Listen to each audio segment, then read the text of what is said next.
भगवान वासुदेव। वासु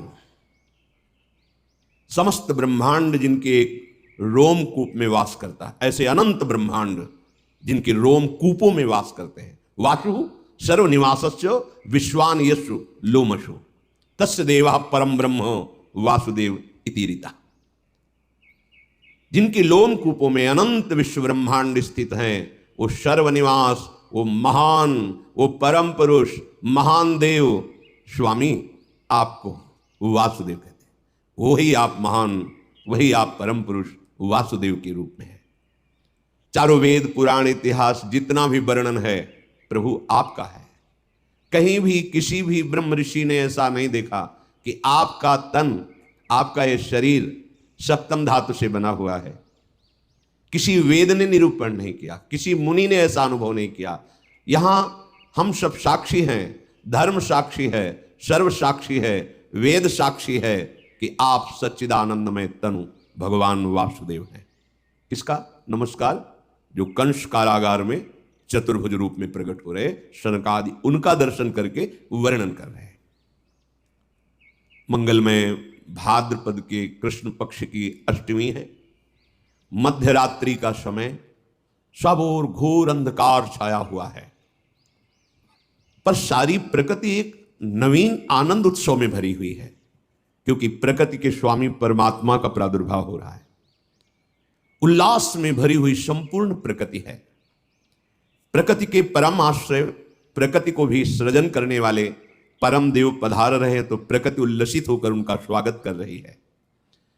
दिशाओं में प्रसन्नता छाई हुई है, यद्यपि बहुत ही आसुरी प्रवृत्ति का बोलबाला है। एक से एक बड़े भयंकर असुर प्रकृति के अधिकार संपन्न जन हैं। भौमासुर, बड़े बड़े जरासुर, कितने कितने ऐसे।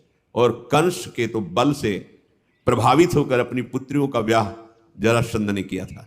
महान बलि जरासंध। सब तरफ दुख, क्लेश, अशांति फैली हुई है, पर प्रभु का अवतार हो रहा है तो इस समय आनंद ही आनंद छाया हुआ है। स्वयं नदियों का जल निर्मल हो गया, सरोवरों में रात्रि में ही कमल खिल उठे, वृक्षों की शाखाएं बिना ऋतु के पुष्प और फल से संपन्न हो गई।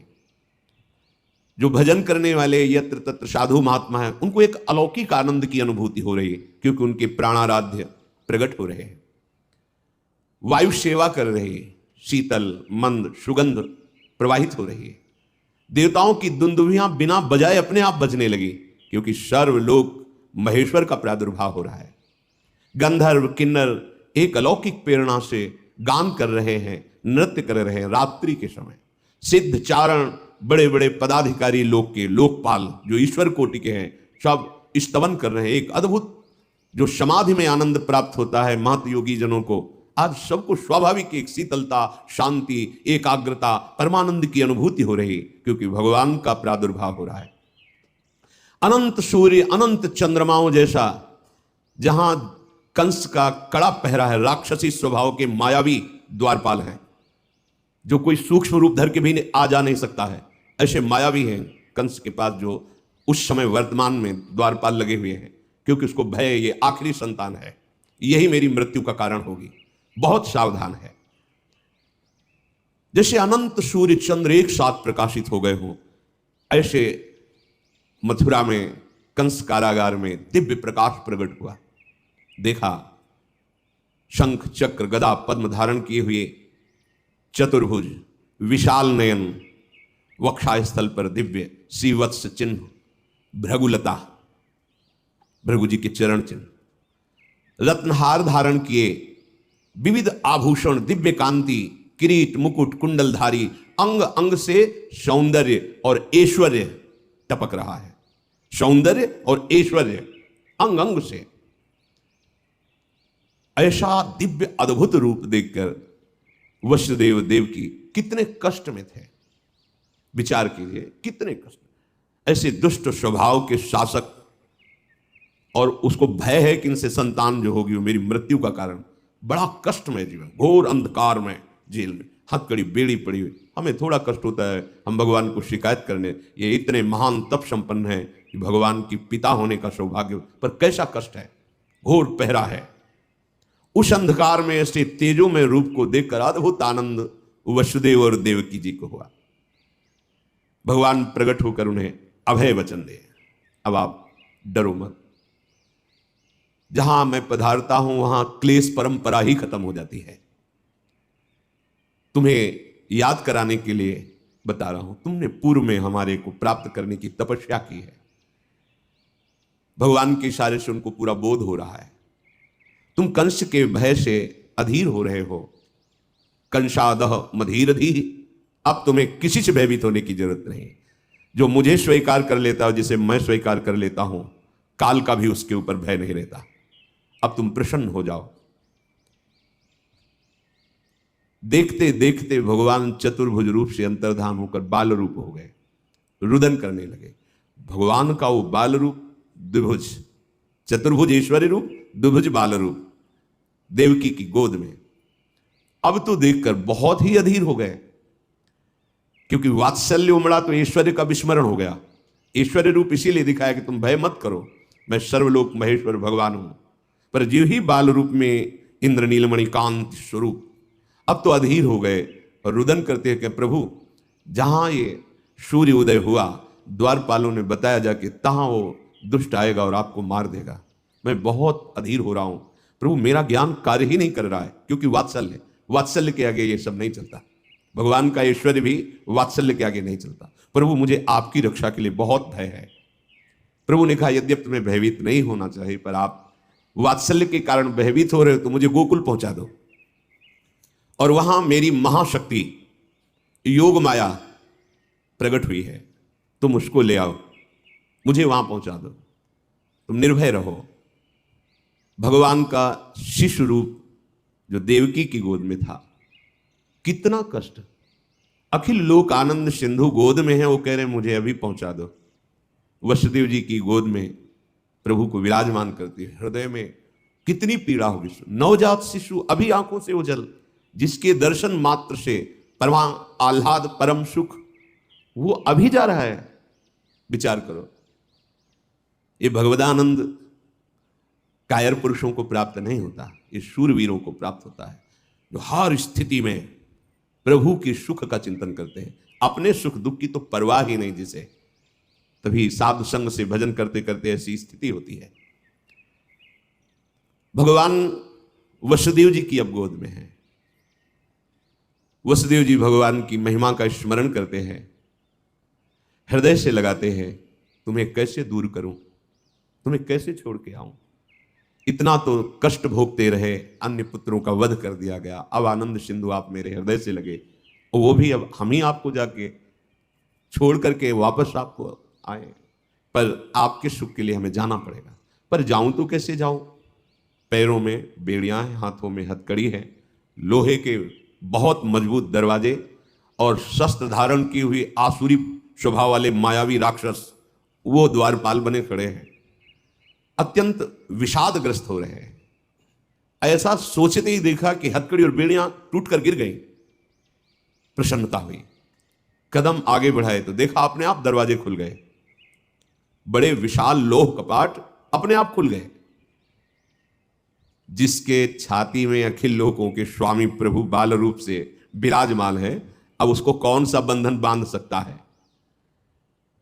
जो भगवान को अपने हृदय में चिंतन के द्वारा सदैव बसाए रखता है, उसको मोक्ष के लिए कोई प्रयास नहीं करना पड़ता, सारे बंधन अपने आप कट जाते हैं। इसलिए कई बार सत्संग में निवेदन किया है कि हमारी साधना का फल है अखंड स्मृति। हर समय प्रभु के चिंतन में रहते हुए जो भी व्यवहार कार्य है वो करे, कोई नहीं बांध सकता। जब तक प्रभु का स्मरण हृदय में नहीं है, तब हजारों लाखों साधनाएं कर लो, प्रयास कर लो, ये माया का बंधन खुलने वाला नहीं। माया की शाकलों से हाथ पैर गले सब बंधे हुए हैं। काम वासना क्रोध लोभ मोह मद मत्सर, ये ऐसे मायावी द्वारपाल हैं कि आपको निकलने ही नहीं देंगे। अज्ञान का कारागार अंधकार युक्त, कैसे निकला जाए। श्री कृष्ण को हृदय में रखकर, पक्की बात, कृष्ण नाम और कृष्ण रूप में कोई अंतर नहीं। जो कृष्ण है वही कृष्ण नाम है। अगर जिह्वा से राधा राधा कृष्ण कृष्ण चल रहा है तो मानो प्रिया प्रीतम विराजमान है आपकी जिह्वा में। अतएव जीव इस भयंकर अविद्या माया रूपी कैद खाने से, विविध प्रकार की वासना की जंजीरों से, काम क्रोधादि मायावी द्वारपालों से बचकर अगर निकल सकता है तो एकमात्र प्रभु को हृदय में रखने पर, अर्थात स्मरण करने पर। अगर प्रभु का स्मरण है तो आप मुक्त हो जाएंगे। मुक्ति के लिए कोई अलग से वेदांत पढ़ने की जरूरत नहीं, अपने आप ज्ञान प्रकाशित हो जाएगा। प्रतिपल भगवद स्मरण, चित्तवृत्ति को रोककर बार बार नाम में लगाना, रूप में लगाना, लीला में लगाना, धाम चिंतन में लगाना, कोई मोक्ष के लिए प्रयास करने की जरूरत नहीं। अपने आप आपको अनुभव होगा कि जो परमार्थ का परम लाभ है वो प्रकाशित हो रहा है। दरवाजा खुला, वसुदेव जी लालजू को लेकर बाहर निकले तो डर रहे थे कहीं पहरेदार देख लिए तो प्रहार कर देंगे, पर वहां देखा सब बेशुद्ध मूर्छावस्था को प्राप्त है। धीरे धीरे निकलकर बाहर आए, दबे पांव, कोई जान न जाए। अपराकृत परमानंद विग्रह प्रभु को बार बार ऐसे देखते हैं, हृदय से लगाए हुए आगे बढ़ रहे हैं। पद पद पर आनंद की उमगन हो रही वसुदेव जी के हृदय में। समझिए, जब कोई भगवद स्मरण परायण होता है तो प्रति कदम, प्रति श्वास, प्रति क्षण एक अद्भुत आनंद। अब प्राकृतिक उदाहरण तो बैठता ही नहीं, पर कई बार सत्संग में कहा जैसे दूध को अग्नि पे चढ़ाओ तो उफान आती है, ऐसे आनंद की उफान हृदय में आती है जब मेरे प्रभु और उनका स्मरण और कहीं उनकी रूप की झलक, तब तो फिर ब्रह्मादिक के भोग शब विषम लागत ताई, नारायण ब्रज चंद की लगन लगी है जाए। अभिमान का भार उठाकर संसार पथ में चलते चलते पग पग पर दुख कष्ट संकट विपत्ति भोगते भोगते थक गए। अब छोड़ो, अपना भार श्री कृष्ण के ऊपर छोड़ो, श्री कृष्ण का चिंतन करो तो पग पग पर परमानंद की अनुभूति होगी। वसुदेव जी को अपार सुख हो रहा है। श्री कृष्ण को हृदय से लगाए हुए महामहिम ब्रज की तरफ चल पड़े। घोर अंधकारमयी रात्रि, धीरे धीरे बढ़ रहे हैं कि कहीं कोई मथुरावासी किसी कारण से बाहर निकले और देख ले तो अमंगल हो जाएगा। इसी समय मेघ गर्जना हो रही, भयंकर वर्षा शुरू हो गई क्योंकि कोई बाहर निकल ही ना पावे। पैर की भी आहट नहीं, इसलिए मेघ गरज रहे हैं। अंधकारमयी रात्रि, किधर पैर रखे दिखाई ही नहीं दे रहा है। बीच बीच में बिजली चमक जाती है जिससे रास्ते का पता चलता है। जब वर्षा प्रारंभ हुई, वसुदेव जी ने अब कहां तक ऐसे छुपाएं, लगा कि नवजात लाला है, वर्षा में कुछ दुख पहुंच सकता है, ऐसा विचार कर रहे हैं।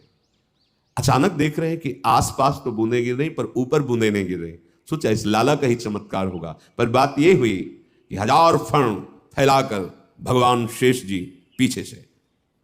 पीछे से फणों की छाया किए हुए, वसुदेव के अंग में ही एक बूंद नहीं पड़ रही, फिर लाला की तो बात जाने दो।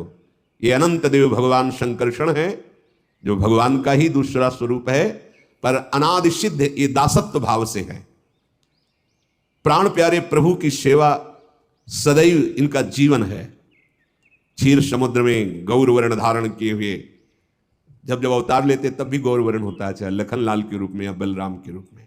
भगवान की शैया बने रहते हैं, भगवान इन्हीं पर शयन करते हैं। सय्यासन परिधान पादुका छत्र चामरैः किम नाभूस्तस्य कृष्णस्य मूर्ति भेदैस्तु मूर्तिषु। ये भगवान अनंत हमारे प्रभु की पादुका बनते हैं, यही शैया बनते हैं, यही आसन बनते हैं, यही प्रभु के वस्त्र बनते हैं, यही छत्र चवर विविध रूप धारण करके हमारे प्रभु श्री कृष्ण की सेवा करते हैं। भगवान शेष संकर्षण अनंत महिमा युक्त। वसुदेव जी को पता नहीं चल रहा कि हमारे पीछे भगवान अनंत शास्त्र फण ऐसे फैलाए हुए चल रहे हैं। उनको लगा लाला का कोई चमत्कार है, बाहर तो बूंदे पड़ रही पर हमारे ऊपर ले। अब लाला को मस्तक पर धारण कर लिया। आगे बढ़े तो भारी समस्या यमुना जी, क्योंकि भादव का महीना है, बाढ़ पे यमुना जी चल रही है। एक क्षण रुके, अब क्या करूं, क्योंकि अथाह यमुना जी, और यमुना जी पहले से अधिक उल्लसित होकर बड़ी ऊंची ऊंची तरंगे, कोलाहल मच गया। यमुना जी प्रीतम पधार रहे हैं, यमुना जी उल्लसित हो रहे। वसुदेव जी देख रहे सैकड़ों भंवरे सैकड़ों तरंगे ऐसी उछल रही जो भय प्रदान कर रही, ऐसे छोटे लाला को लेकर कैसे पार हो पाऊंगा? अगर रुकता हूं तो लौटने में प्रातःकाल सूर्य उदय हो जाएगा, कैसे क्या करूं? लाला को सुरक्षित पहुंचा, चलो हम अपने प्राण दे देंगे, जब तक लाला को हम बचा पाएंगे, उठाते चले जाएंगे, ऐसा भाव समझो। जब आप प्रभु प्राप्ति के लिए चलोगे तो ऐसा नहीं कि सहज मार्ग है आप निकल जाओगे, भयंकर बाधाएं खड़ी होती हैं, पर आपने यदि प्राण समर्पित कर दिया है तो कोई भी बाधा आपको परास्त नहीं कर सकती। जो इस भाव में रहता है कि मेरे प्रीतम सुखी हो और मुझे नरक मिल जाए, कोई परवाह नहीं। अगर प्रीतम को आनंद मिलता है कि मैं तड़पूं, कष्टयुक्त रहूं, तो वो कष्ट मेरे लिए हजारों सुख से बढ़कर है। जिससे परम सुखी हो मेरे एकमात्र वे परम प्रेष्ठ, वही धर्म है, वही कर्म है, वही एक कर्तव्य श्रेष्ठ। फिर चाहे वो चिरबंधन हो चाहे तुरंत ही मोक्ष, हो चाहे अज्ञान तमोमय, हो चाहे ज्ञान अपरोक्ष, हो अनंत कालीन स्वर्ग सुख, चाहे नरक यंत्रणा घोर, हो अशांति के बादल छाए, चाहे नित्य शांति सब ओर, हो अतिशय दारिद्र भले, हो चाहे अतिशय भोग विलास, हो चाहे कर्मों का जीवन, चाहे पूर्ण कर्म संन्यास, बंध मोक्ष अज्ञान ज्ञान से, स्वर्ग नरक से नहीं संबंध, रहा न भोग ऐश्वर्य परम दारिद्र घोर का कुछ भी बंध, नहीं किसी में राग तनिक भी, नहीं किसी से भी वैराग्य, नहीं किसी में राग तनिक भी, नहीं किसी से भी वैराग्य, प्रीतम का बस एकमात्र सुख ही मेरा जीवन सौभाग्य। ये है नंद के आनंद भय। ये चाहे मुझे घोर नरक मिले, घोर यंत्रणा मिले, पर मेरे प्रीतम को सुख पहुंचना चाहिए। वही मेरा कर्तव्य है, वही मेरा धर्म है, वही मेरा कर्म है। चाहे मुझे बंधन हो चाहे मोक्ष, इसकी कोई परवाह नहीं। चाहे अज्ञान हो चाहे ज्ञान, मुझे इसकी भी परवाह नहीं। चाहे स्वर्ग मिले चाहे नरक, इसकी भी परवाह नहीं। चाहे अशांति हो या शांति, इसकी भी चाह नहीं। चाहे दारिद्र हो या अद्भुतेश्वर, इसकी भी परवाह नहीं। चाहे बंधन में जीवन हो या मोक्ष में, इसकी भी परवाह नहीं। बस केवल एक परवाह है, मेरे प्रीतम सुखी हो, मेरे हृदय में उनका विस्मरण न हो, और जोई जोई प्यारो करे सोई मोहि भावे। वसुदेव जी ने निश्चय किया, अब ये जीवन प्रभु के लिए, क्या डरना। और यमुना जी में कदम रखा। यमुना जी और उल्लसित हो रही। प्रभु ने सोचा कि जब तक चरण स्पर्श नहीं होंगे इनका उल्लास बढ़ता जाएगा चरण स्पर्श के लिए, और जैसे जैसे वो जल में प्रवेश करते तैसे तैसे और ऊपर उठाते जा रहे हैं। प्रभु ने अपने चरण अभी प्रकट हुए बड़े कर दिए। यमुना जी जो ही चरण स्पर्श किए नम्र हो गए, जल अपने आप घटने लगा। बस घुटनों घुटनों पूरी यमुना जी हो। वसुदेव जी को लगा कि ये कुछ चमत्कार लाला का ही है, क्योंकि अभी तो ऐसा तूफान में स्वरूप यमुना जी का मैं भयभीत हो रहा था। वसुदेव जी प्रभु को लेकर के आगे बढ़े। इतनी प्रेम व्यवस्था है कि मार्ग ही नहीं दिखाई दे रहा। तो ये बिजली चमक चमक करके उसी मार्ग में चमक रही जहां जाना है। वो आगे आगे रास्ता बेशुद्ध है, देह भाव विस्मृत है, परम आत्म सुख का स्वरूप श्री लालजू महाराज उनकी गोद में है। बिजली ने पहुंचाया, कांति प्रकट होते हुए नंद घर में पहुंचे। वहां भी देखा आश्चर्य, कोई नहीं जग रहा, सब सो रहे हैं, अर्थात सब मूर्छित है भगवान की योग माया से। धीरे धीरे कोई जग न जाए, प्रभु को लिए हुए आगे पहुंचे।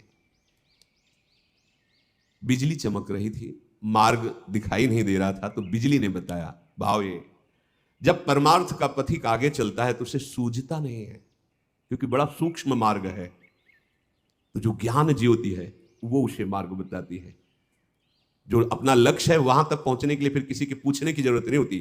जब आपकी अखंड स्मृति चलती है सच्ची सच्ची, किसके आगे क्या, आगे का मार्ग पूछना नहीं होता, वो प्रकाशित होता है, दिखाई देता है। ये अंतर का, हृदय का होता है, ये कोई बाहरी यात्रा नहीं है। वही ज्ञान ज्योति है प्रकाशित होती, ये मार्ग है, ये मार्ग है, ये मार्ग। वहां पूछना नहीं, पूछना तो तब तक होता है जब तक मार्ग का आपने चयन नहीं किया, लक्ष्य स्थित नहीं किया, तब तक पूछना होता। जहां लक्ष्य स्थित हुआ और आपका अखंड स्मरण शुरू हुआ, फिर आगे का मार्ग पूछा नहीं जाता, वो दिखाई देता है, ये जाओ, वहां बिल्कुल नहीं पूछना होता। इसके बाद क्या होता है, कैसे चला जाता, ये सब उनकी बातें हैं जो अभी चित्त का समाधान नहीं हुआ, अभी लक्ष्य दृढ़ नहीं हुआ। कभी भी भगवत मार्ग का पथिक पथ भ्रष्ट हो ही नहीं सकता, क्योंकि ज्ञान ज्योति उसके हृदय में प्रकाशित होकर मार्गदर्शन कराती रहती है। स्वयं वो तेज उसका पथ प्रदर्शक बन जाता है। सच्ची बात, सच्ची बात। आगे आगे ये है, अब ये स्थिति आ रही है, अब ऐसे चलना है, ये बाधा यहां है, इसको हटाना है, अंदर ही अंदर आने लगता है। पर ये उसका जिसका लक्ष्य दृढ़ हो गया है और स्मृति अखंड। नंद भवन में पहुंचे, वही विकलता फिर प्रारंभ। ऐसे सुंदर शिशु को यहां विराजमान करके इनको छोड़ के जा, पर चलो इनका सुख हो, इनका मंगल हो। तो जब शिशु को पधराया तो उनकी दृष्टि थी, आदेश हुआ था कि वहां कन्या प्रकट हुई, तो देखा कि पार्श्व में कन्या है। कन्या पर दृष्टि जाते ही उनकी दृष्टि, क्योंकि वो योग माया है, वो ये नहीं देख पाए कि लाला में लाला समा गया। लाला पहले से विराजमान है यशोदा जी की पार्श्व में, और लाली, ये लाली योग माया है, और जो लाला है वो निकुंज से आए हुए लालजू महाराज। पर ये रहस्य वसुदेव जी ने भी नहीं जाना। कन्या को उठाया, फिर हृदय में दाह, क्योंकि प्रभु को छोड़कर जा रहे, हृदय में वियोग है, अब कब दर्शन होंगे आपके। ये बात किसी को पता नहीं है। धीरे धीरे कदम बढ़ाते हुए आए, जैसे आए वैसे ही मार्ग व्यवस्था होती गई। जे ही अंदर गए, कपाट बंद, हथकड़ी बेड़ी लग गई, कन्या गोद में, पहरेदार जग गए। यहां भी किसी को होश नहीं नंदालय में। पर ये जो चतुर्भुज भगवान ऐश्वर्य में बाल रूप से आए, वो नंद बाबा के लाला में विलीन हुए। हरिवंश महाप्रभु कहते हैं, आनंद आज नंद के द्वार। कौन है नंद के यहां जिसका आनंद मनाया जा रहा है? बोले, दास अनन्य भजन रस कारण प्रगटे लाल। और वहां ऐश्वर्य में भगवान, और यहां बिहारी जो वृंदावन में नित्य विहरण करते हैं प्रियाजों के साथ, इसी रस का पान कराने के लिए युगल सरकार पधारे। तो जो लालजू महाराज है वो नंद। आनंद आज नंद के द्वार प्रकट हो रहे। कौन? दास अनन्य भजन रस कारण। यहां परित्राणाय साधूनाम विनाशाय च दुष्कृताम देवकी नंदन भगवान पधार रहे। और ये प्रेमी जनों को प्रेम पान कराने के लिए दास अनन्य अनन्य भजन रस कारण प्रगटे लाल मनो। इनके प्रकट होने का कारण क्या है? अनन्य प्रेमी रसिक जन, कोई सख्य भाव का, कोई गोपी भाव का, वात्सल्य भाव का, जो जिन मंजरी भाव का, किंकरी भाव का, सबको रसास्वादन कराने के लिए निकुंजाधिपति प्रभु वृंदावनेश्वर पधार रहे हैं। आनंदाज भगवान यशोदानंद के यहां, जैसे कारागार में कंस के यहां ऐश्वर्य संपन्न भगवान, यहां निकुंज से पधारे हुए लालजू।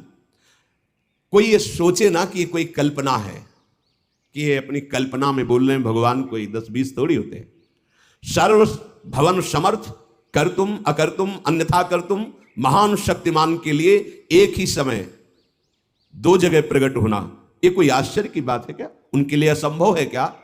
जो भगवान करोड़ों असंख्यों गोपियों के साथ एक ही समय रासमंडल में एक एक गोपी के बीच में प्रकट है, उनको मथुरा की जेल में और नंद बाबा के भवन में अलग अलग प्रकट होना कोई आश्चर्य की बात है? जो भगवान द्वारिकाधीश, जिनकी दिनचर्या देखने के लिए नारद जी जाते हैं, तो 16,108 महल में अलग अलग हर रानी के पास भगवान अपनी दिनचर्या करते हुए नारद जी को दर्शन देते हैं। ये कोई आश्चर्य की बात है? भगवान सर्वाश्चर्यमय है। गोपराज नंद जी समस्त समृद्धियों के स्वामी हैं, पर उनके कोई पुत्र नहीं था। अवस्था बड़ी हो गई थी। प्रेमी हृदय ब्रजवासी जन सब जब बैठक में बैठते तो क्रमशः यही बात आ जाती, बात करते करते, कि गोपराज यदि आपके कोई पुत्र होता तो जैसे बैठक में आप उच्चासन पर विराजमान, ऐसे वो विराजमान होते, हम सब ब्रजवासी धन्य होते। बाबा का हृदय जल जाता। अब क्या करें? विद्वान ब्राह्मणों से सलाह ली तो उन्होंने बताया कि अगर यज्ञ किया जाए तो भगवान हरि प्रसन्न हो जाते हैं और फिर पुत्र प्रदान करते हैं, तो आप पुत्रेष्टि यज्ञ कीजिए।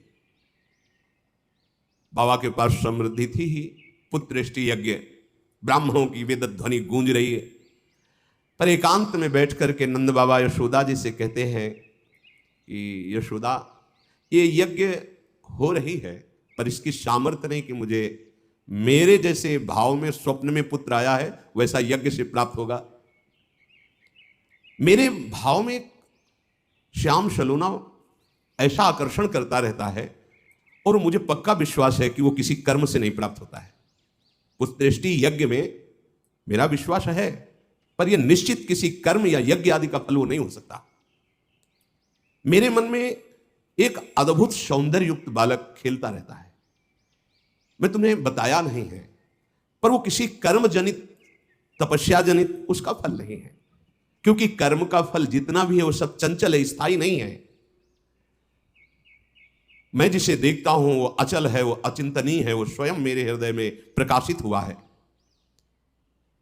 मैंने एक स्वप्न देखा है, उस स्वप्न में वो इतना सुंदर बालक है कि भगवान वैकुंठाधिपति नारायण को भी हमने ध्यान में देखा है, वैसे वो भी सुंदर नहीं है। उस बालक के समान भगवान वैकुंठाधिपति नारायण भी सुंदर नहीं है। नंद बाबा कहते हैं, मुझे ऐसा लगता है कि ये जो सौंदर्य माधुर्य निधि बालक है,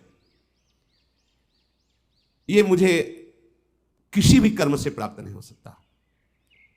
हां, वो कृपा करके आवे तो बात अलग है। मेरा हृदय ऐसा कहता है, होने दो, यज्ञ हो रही है, पर यज्ञ से वो प्राप्त हो जाए ऐसा। ब्रजराज की बात सुनकर यशोदा मैया ने कहा, अच्छा आपको स्वप्न हुआ है?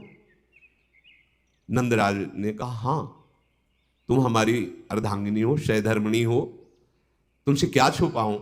एक दिन मैंने देखा, तुम पागलपन मेरा मत समझना, मैंने देखा श्यामश्चंचल चारु दीर्घ नयनो बालस्तवांक स्थले दुग्धोद्गारि पयोधरे स्फुटमसौ क्रीडन मया लोक्यते स्वप्नस्तत् किमुजागरः किमथ वेत् एतन्न निश्चीयते सत्यं ब्रूहि सधर्मिणि स्फुरति किम सोयम तवाप्यंतरे। हे यशोदा, मैंने देखा कि दिव्य नीलमणि सदस्य ऐसा श्याम वर्ण, कैसे वर्णन करूं।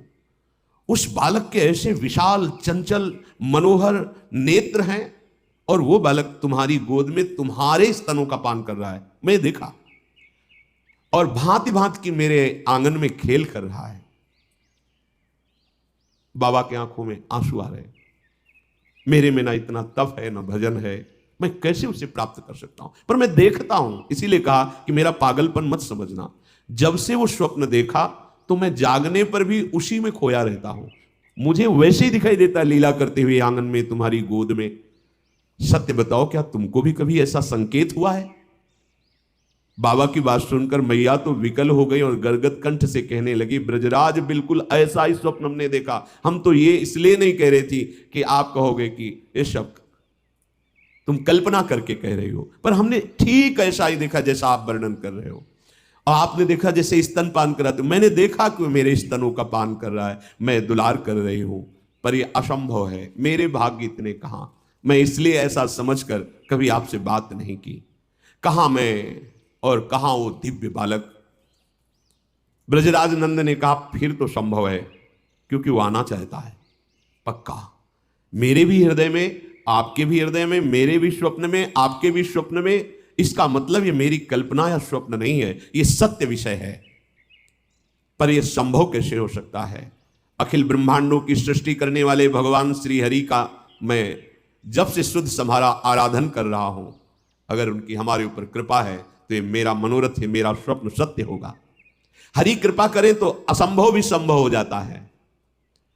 ये दुर्लभ बात मेरे लिए तो असंभव, पर हरि कृपा से असंभव संभव हो सकता है।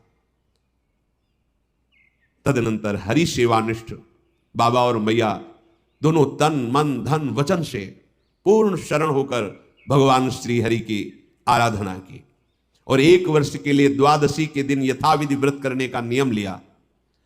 द्वादशी व्रत की संख्या वृद्धि के साथ साथ भाव में उसी पुत्र की प्राप्त करने की लालसा जो स्वप्न में देखा, जो मनोरथ में है, परम व्याकुलता बढ़ती गई।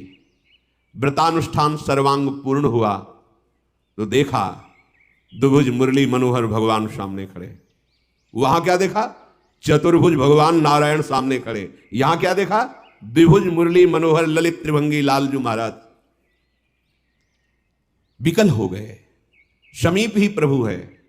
कृपा दृष्टि से मुस्कुराते हुए बड़ी बड़ी मधुर वाणी में कहा, अहो मयि अभिषक्तौ भक्तौ कथम निर्विद्य खिद्दे थे योषावतसी कुसुम सुषमा सुकुमारः कुमारः शस्त्रदेवानुभवतोर्भवतो कुमारतया स्फुरति सतु सदा भवतो रेवानुगतः प्रतिकल्पम स्वभक्ति प्रवर्तनाय दिव्यमत प्रवर्तित द्रोणधरा रूपांश कलावतो तदभूरि भाग्यम इत्यादि रीत्या ब्रह्माद्यलभ्य साक्षात् तत्फल साक्षात्काराय स्वयमेव पृथिव्यां भवतोर्भवतोरेव भवं लभत एव अचिरादेव रुचिरा रुचिरेशायुवयो सफलतां बलिता। प्रभु ने कहा, नंद यशोदा, तुम मेरे परम प्रेमी आसक्त भक्त हो, तुम खिन्न मन क्यों हो? जो मेरा आसक्त चित्त होता है उसके लिए कोई दुर्लभ बात नहीं होती। ये जो तुम अतिशी कुसुम के सदस्य श्याम सुंदर सुकुमार का स्वप्न देखा, मैं ही था। वो स्वप्न नहीं था, मैं स्वयं आया था। जो तुम्हारी अनुभूति है बाल रूप की, मैं स्वयं तुम्हारे बाल रूप में तुम्हारे यहां आया था, भाव में, स्वप्न में, और प्रगट में आऊंगा। वात्सल्य प्रेम का तुम्हारे हृदय में अथाह समुद्र है। तुम द्रोण और धरा हो।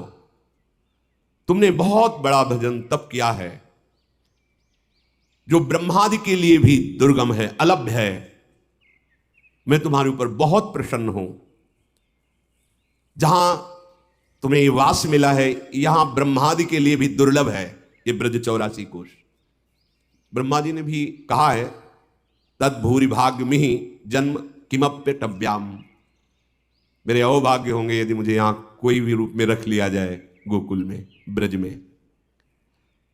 तुम्हारा ही स्वरूप द्रोण और धरा है। अब तुम नंद और यशोदा के रूप में प्रकट हुए हो। अब तुम तनिक चिंता मत करो, जो तुम्हारे स्वप्न में मैं प्रकट हुआ था, हे गोपराज, मैं स्वयं तुम्हारा बालक रूप बनकर आ रहा हूं। समझ रहे? वहां चतुर्भुज नारायण और यहां वंशीधारी ललित त्रिभंगी कौन? ये निकुंज से पधारे हुए लालजू महाराज। इसलिए महाप्रभु आनंद आज नंद के द्वार, दास आनंद भजन रस कारण प्रगटे लाल मनोहर। ये भगवत रहस्य है। इसे प्रेमी जन ही केवल जानते हैं, बाह्य व्यवहार में नहीं। शास्त्रों में जो संकेत होता है वो ईश्वर स्वरूप भगवान यहाँ आए, कन्या को लेकर चले गए वसुदेव जी, लेकिन जो लाल जी को लाए वो समा गए हमारे लालजू में। और जब लालजू को लेके गए तो वही चतुर्भुज यही जो ब्रह्म हृदय है, वही अक्रूर को दर्शन कराया। ये अनंत शेष सैया पर शयन की हुई भगवान चतुर्भुज महाऐश्वर्यशाली। बाहर देखा तो कृष्ण बलराम, अंदर देख रहे तो शेष सैया पर विराजमान भगवान चतुर्भुज। यशोदा जी, नंद बाबा बहुत प्रसन्न हुए भगवान के ये वचन सुनकर। मुरली मनोहर अंतर्धान हो गए। समय बीतता गया। एक दिन देखा कि बाबा और बड़े ब्रजवासी सब बैठक में बैठे हुए थे, तो वृद्धा तपस्विनी तेजोमयी अग्नि कांति, जिसकी मानो मूर्तिमान अग्नि पधार रहे हो, ऐसी कांति है, तेजोमयी अवस्था, वृद्ध है। साथ में एक स्नातक ब्राह्मण बालक है। समस्त गोपराज की सभा खड़ी होकर के सम्मान की, गोपराज भी खड़े हुए। ऐसा लगा कि कोई मानो मूर्तिमान तपस्या पधारी हो। सबने प्रणाम किया, आसन आदि दिया। देवी, आपके दुर्धर्ष तेज को देखकर हम ये जान नहीं पा रहे कि आप कौन हमारे ब्रज में पधारी है। ऐसा लगता है कि भगवान की महाशक्ति योग माया ही मूर्तिमान तपस्वी रूप में आई है और आपके साथ बालक के देखने से ऐसा प्रतीत होता है मानो देवर्षि नारद जी ही इस बाल रूप में आए हुए हों। ये बात सुनकर ब्रजराज की वो तपस्विनी मुस्कुराकर बोली, मेरा नाम पौर्णमासी है, मैं तपस्विनी हूं और पूर्ण दैव का ज्ञान रखती हूं। प्रारब्ध का, भाग्य का, दैव विधान क्या है, मैं इसका पूर्ण ज्ञान रखती हूं। इस बालक का नाम मधुमंगल है, ये स्नातक है, महान भजन रस में डूबा हुआ है, इसलिए इसको देखकर देवर्षि नारद का स्मरण होना उचित ही है। ये देवर्षि नारद के ही समान है।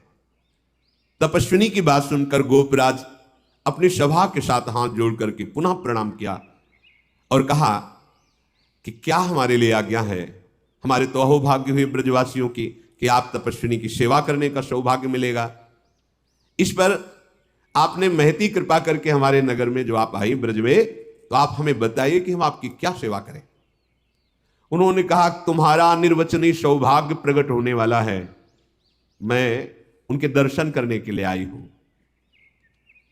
तुम सब पूछ रहे हो तो मैं वर्णन कर रही हूं। तुम सब ब्रजवासियों का महान सौभाग्य उदय होने वाला है। ये जो आपके गोपराज नंद है, इनके यहां अखिल जगत को आनंद सिंधु में निमग्न कर देने वाला वो प्रेम बपू प्रभु प्रकट होने वाले हैं। पौर्णमासी की ये बात सुनकर बाबा परमानंद में मगन हो रहे हैं। गदगद वाणी से कहने लगे, देवी आपके शुभागमन से ये संपूर्ण ब्रज पावन हो गया। हम आपके लिए कृष्णांतिके के समीप एक पर्णकुटी बना देते हैं, आप रहिए। कृष्णांतिके यमुना जी के समीप, यमुना जी का एक नाम कृष्णा भी है। कृष्णा अर्थात यमुना जी के समीप, कृष्णांतिके यमुना के समीप एक पर्णशाला की रचना करते हैं और आप विराजिए और हम सब ब्रजवासी आपकी सेवा करेंगे। पौर्णमासी बोली, आपका वाक्य निकला कृष्णांतिके, तो अब जो बालक होगा उसका नाम कृष्ण रखा जाएगा। मैं दैव विधान को जानने वाली हूं, दैवज्ञा हूं, हर विधान मुझे पता है। तो जो बालक तुम्हारे यहां प्रकट होगा उसका नाम कृष्ण होगा। वो अद्भुत प्रभावशाली होगा। उसके प्रभाव को क्या बतलाऊं, वो प्रभाव में परस्पर विरोधी वस्तुओं में भी कोई विरोध नहीं रह जाएगा जब वो प्रकट होगा। तस्मिन् जातवती निर्दानवता पृथिव्याम भविष्यति तदीय गुणे सदानवता सगुणता विद्यादि प्रबंधे तत्संबंधे तु निर्गुणता सकिंचनता विषय संपत्तौ तद्भक्तौ तु निष्किंचनता इत्यादिकम विरुद्धाय मानमपि सर्वै नरुद्धम करिष्यति। ये बालक जब प्रकट होगा तो निर्दानवता साधनवता सगुणता निर्गुणता संकिंचनता निष्किंचनता ये परस्पर विरोधी एक हो जाएंगे। तात्पर्य, जब ये प्रभु पधारेंगे तो यहां कोई दानव नहीं रह जाएगा, दानवता का विनाश हो जाएगा अर्थात निर्दानवता सिद्ध हो जाएगी। नंद नंदन के अनंत मधुर गुण वाली पृथ्वी के भाग्यशाली व्यक्तियों के लिए सदानवता हो जाएगी, अर्थात समस्त ऐसे सुखों की वर्षा होगी, ऐसे सुखों का दान करेगी पृथ्वी, सब आनंदित हो जाएंगे। तो पहला निर्दानवता अर्थात दानव प्रवृत्ति का नाश, और सदानवता अर्थात पृथ्वी ऐसे सुखों को प्रकट करेगी, सब आनंदित हो जाएंगे, ऐसे सुखों को दान करेगी। और जब ये प्रभु प्रकट होंगे तो विद्यादि गुणों से विभूषित होंगे, जितने भी होंगे सबके अंदर दैवी संपदा भागवतिक गुण बनेंगे। लेकिन ये सतोगुण रजोगुण तमोगुण इनका कोई प्रभाव नहीं रहेगा, इसलिए निर्गुणता और सगुणता भागवतिक सदगुण प्रकट हो जाएंगे और निर्गुणता अर्थात सतोगुण रजोगुण तमोगुण का प्रभाव नहीं पड़ेगा, क्योंकि प्रभु त्रिगुणातीत है। इनके प्रकट होते ही इनके सानिध्य में तीन गुणों का प्रभाव अपना प्रभाव नहीं डाल पाता। और सकिंचनता भगवत सेवार्थ शरीर निर्वाह के लिए, भगवत सेवा भाव के लिए समस्त वैभव एकत्रित हो जाएगा, लेकिन उनके हृदय में प्रभु के सिवा किसी से अपनापन नहीं होगा, इसलिए निष्किंचनता, ईश्वर वैभव और निष्किंचनता एक साथ रहेंगे। पौर्णमासी जी ने कहा कि आप हमारे लिए जो बोले यमुना के पावन तट पर पर्णकुटी तो आप बनाइए, और जब लाला प्रकट होगा तब उसके दर्शन करेंगे, फिर हम आगे बात करें। ये पौर्णमासी देवी महान भजन से युक्त है। श्री कृष्ण के जो आगे संदीपनी मुनि जी गुरु होते हैं, उनकी ये माता है और ये महान शक्ति सामर्थ्य युक्त है। ये मधुर लीला के सब विधानों को जानने वाली है। ये मधुमंगल इन पौर्णमासी देवी का पौत्र, संदीपनी मुनि का ये पुत्र है। भगवान श्याम सुंदर का नित्य प्रिय सखा है। ये हास परिहास करके श्री कृष्ण को सुख पहुंचाने वाला है। श्री कृष्ण की गोष्ठ लीला तथा गोपांगनाओं की जो और लीलाएं हैं उनमें मस्खरे मनसुखा के नाम से जाना जाता है। भगवान नंद बाबा और वसुदेव जी के यहाँ जिस समय कारागार में कंस के यहाँ, उस समय नंद बाबा यशोदा मैया के यहाँ प्रभु प्रकट, दो इसमें कोई संशय न करे, शास्त्र प्रमाणित बात है। और भगवान के अंश से ही सबका प्रादुर्भाव। तो जैसे ये लीला थी कि 11 वर्ष भगवान यहाँ विराजमान रहे, फिर चले गए, तो तब से लेकर अब तक क्या भगवत विमुख है क्या जाते हैं? तो हमारे प्रभु कभी गए ही नहीं। वृंदावनम परित्यज्य पादमेकम न गच्छति, एक कदम भी प्रभु यहां से बाहर नहीं।